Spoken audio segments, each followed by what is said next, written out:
What was your impression of him at that time and how he reacted to the information? I kept having this weird flash that reminded me that the meeting and his conduct reminded me of a mob boss, of a Cosa Nostra boss. I had done work against the mafia in New York City when I was a federal prosecutor. And I kept pushing that image away because it seemed irrational, right? That's a crazy thing to think. But I think as I look back, what was bringing it to my mind was the way in which he was conducting the meeting. We were there to brief him about a threat to America, about an attack on this nation. And he turned it all into, what is it about me? What does it say about me? How can we turn this into a positive for me? And never ask the question you would expect an incoming president to ask, which is, so how do I keep this country safe going forward? That's my responsibility. And I think the reason it came to my mind, although I was trying to push it away, was that's the way a Cosa Nostra organization is led. It's all about the boss. What can you do for the boss? How are you serving the boss? And that was my first impression, and as crazy as it sounded. Now, it turned out I don't think it was all that crazy an impression. Yeah. That's what came to my mind on that first Seems day. to have been validated by a lot of things. I was in the organized crime section in the early days of the section, and when RICO was first passed, the Racketeer Influenced Corrupt Organization, and I keep thinking back, and also Title III allowing legal wiretaps, which was primarily aimed at being able to tap into mob bosses who talk in code. And we've listened to enough now that I think you were right on target in that. It wasn't really weird, but you had a second weird meeting, awkward at best, and that was when he called you to have a private dinner with him. Could you just talk about that? Yeah, the end of his first week in office, so Friday the 27th of January, he called me at my desk and asked me if I wanted to come over for dinner. I had a date already. I was going to go get Thai food with my wife, but I broke it with her and told him, of course, sir. And I assumed it was a group dinner. Again, it didn't enter my mind that a president would have dinner alone with the FBI director. It hadn't happened since Watergate.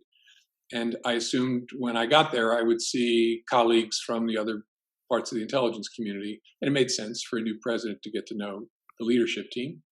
And it turned out it was just the two of us and a tiny little table set in the middle of the green room on the ground floor of the White House residence for the two of us to have dinner. And what was odd about it was meeting alone.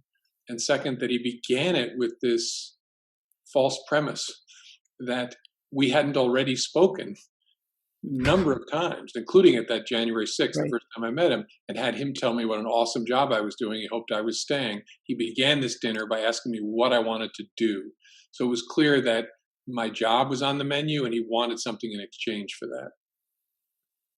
A quid pro quo, would you say? Oh, it was explicit. Over salad, he looked at me and said, I need loyalty. I expect loyalty. And I was so stunned by that. All I could think of to do was stare at the man.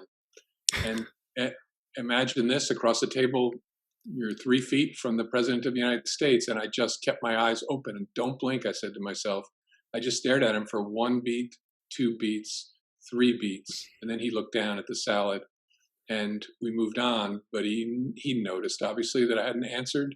And so we came back to it later in the conversation. I was a little bit more ready the next time it came back, an hour or more later.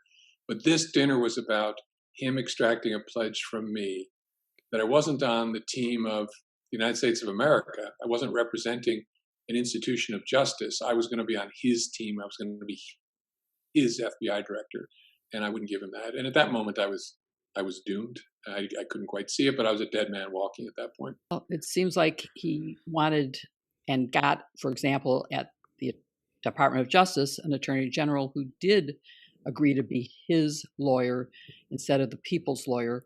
And it sounds like that's what you interpreted his request to you, was not to be the director of the FBI for the American people, but to protect his interests, which, and you've referred to Watergate, of course. That was one of Nixon's chief failings, was trying to use the CIA and the FBI for his own benefits and the Internal Revenue Service and many other government agencies. But I'm also interested in, and another comparison to Watergate is Bob Haldeman, who was the chief of staff to Richard Nixon, was a prolific note taker. For any meeting he had prolific notes, and they became very useful as evidence against himself and all the other defendants in the case. But you began to take extensive notes after meeting with the president. So talk about that, because it's one of those things that becomes very important. Yeah, look, it's what's that expression? History doesn't repeat itself, but it sure does rhyme. I mean, nobody alive knows better than you, given your experience, how much this rhymes with what happened during Watergate. The president's effort to make people his personal staff, his personal aides, when they have a duty that's far higher than that.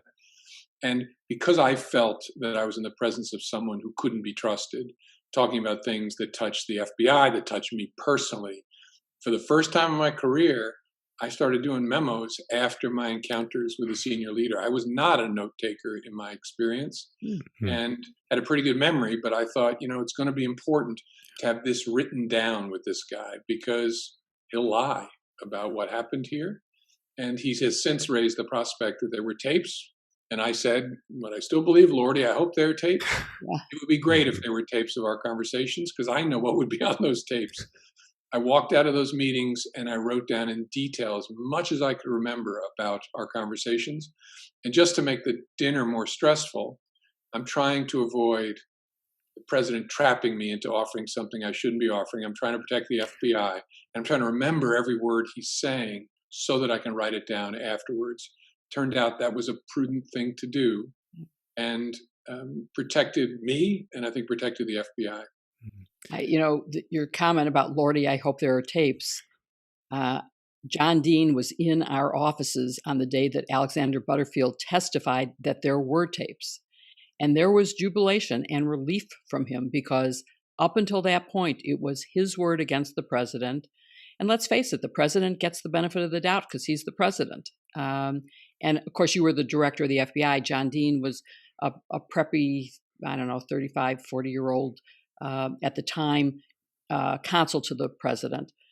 And he would have lost in that battle. So having tapes does make a difference, and notes maybe is the second best thing. So I'm glad you were taking notes.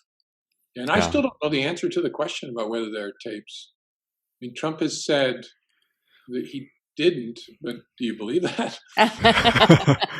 You're asking me? No. But Trump was a rhetorical question. I guess Trump was a habitual taper of conversations. So I actually still think it's possible that there were tapes and still may be tapes. Wow, that would be a great discovery. And, as you're talking about this, I can't help but think about your time in the Comey rule, and we'll get to that. But, just seeing that dinner and listening to you describe that dinner is so visceral and reminds me of that scene from the Comey rule. And, you talked about, your time meeting with Trump. Did you ever expect to be fired in May, and the way that you were fired, which is, you were in this LA field office talking to agents, and then you find out that you were fired? No, I was totally surprised. And that seems crazy in hindsight, I guess, but I thought that I had gotten to a place where the president didn't like me, and that was clear because I wasn't doing what he wanted me to do for him personally. And I thought that's kind of good, because that'll be a cold front that'll keep us apart, and that's what the American people want. And second, I'm running the Russia investigation, so it'd be crazy to fire the person running the Russia investigation. So when I was standing in LA in that training room talking to folks, and saw on the televisions against the wall, no volume, but could see on the screen crawl that I had been fired, I was completely surprised. First of all, to find out in that way, but to find out at all that I had been fired caught me by surprise totally. Right. And, for my generation, I think just listening to you, can you kind of clarify how FBI directors are fired, if they usually are fired? Like, how does the term work? Because it's a 10-year term. Is there ever an instance in which the FBI director is fired before that 10-year term ends? It's only happened once. The term was created after Watergate, as Jill knows, to do two things at once. To send a signal that we, the American people, through Congress, want this role to be different. We want this role to extend beyond president's terms. President Obama said to me when he was interviewing me that this role, the FBI and the Supreme Court, are the two most important picks he makes because he picks for the future. But the second thing Congress wanted to accomplish was restricting the role because J. Edgar Hoover had served for almost half a century. And so they wanted to limit it, but send a signal that it ought to be non-political. So only one director had ever been fired before, and that was for misconduct. A director named Sessions had been dismissed by Bill Clinton early in Bill Clinton's tenure for a variety of petty financial misdoings and mishandling of government assets. But the idea was you're supposed to stay and span across any political interests of the holder of the office of President of the United States. What did your departure mean for the FBI in terms of reputation, integrity, and morale? Because on this podcast, we've talked a lot about how the DOJ has been affected under Trump, but how did the FBI become affected by your departure, and your thoughts on kind of the successor after you? I think the organization was thrown into turmoil. It was a traumatic event for them for a variety of reasons. The way it was done, that it was done in the middle of a very sensitive investigation, that the president admitted the next day that the reason he gave was nonsense, that the real reason was the Russia investigation. He was trying to derail it. And so I think the organization was decapitated traumatically. And look, I had become very, very close to the workforce in 4 years. And so there was a personal sense of loss that I felt, obviously, but I think the folks at the FBI felt. And so there was turmoil. And the president, I didn't know any of this at the time, but the president then set about trying to squeeze the deputy director, Andy McCabe, to be on his personal team, which Andy wouldn't do, which deepened the sense of crisis and trauma.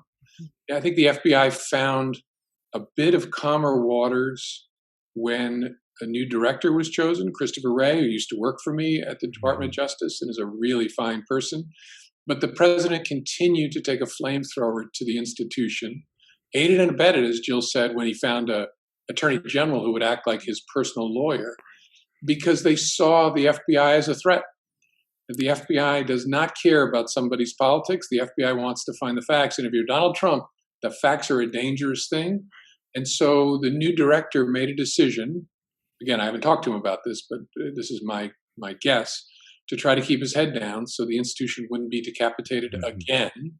Even to the very end of the Trump administration, he tried to keep a low profile. And I guess I get that, but it's time for him to step out and represent the institution because its reputation has been damaged, damaged by things that I did, and damaged most of all, though, by the lies that were told about the institution over the last 4 years. So there's a lot of work to be done in repairing the touchstone, which is the trust and confidence of the American people.